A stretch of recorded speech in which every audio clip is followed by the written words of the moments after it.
Good morning guys, good morning. Nandito tayo sa Rambulo. Papanayamin natin si Idol Justin Brownie. Kasi nanalo sila kagabi sa game 1 ng playoff between Ginebra versus Meralco. So nandito siya guys. Tingnan natin. Ayan po siya, ayan. So, i-interview lang po natin siya ng kaunti lang naman para malaman natin kung ano naging strategy nila ng pagkakapanalo nila kagabi guys. Ito, interview na natin. Okay. Idol Justin. Idol Justin, ano bang sikreto nyo at kayo nanalo kagabi? Wala, panis.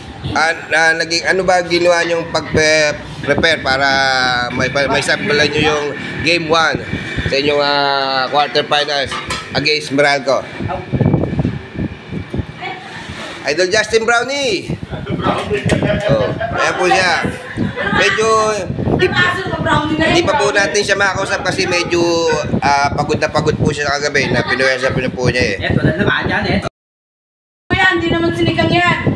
Ayan. Nagmarunong na po talaga siya mag-Tagalog. Ang ano niya, Monggo. Ang munggo po niya, Monggo. Ano po yung kinakain nyo? Monggo? Monggo. Ayan po, Monggo.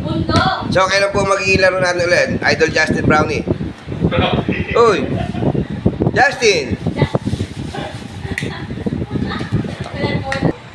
Idol Justin Brownie, kailan po ba magiging second game natin? Friday. Idol. Sabi mo Saturday. Kailan ka Idol Justin?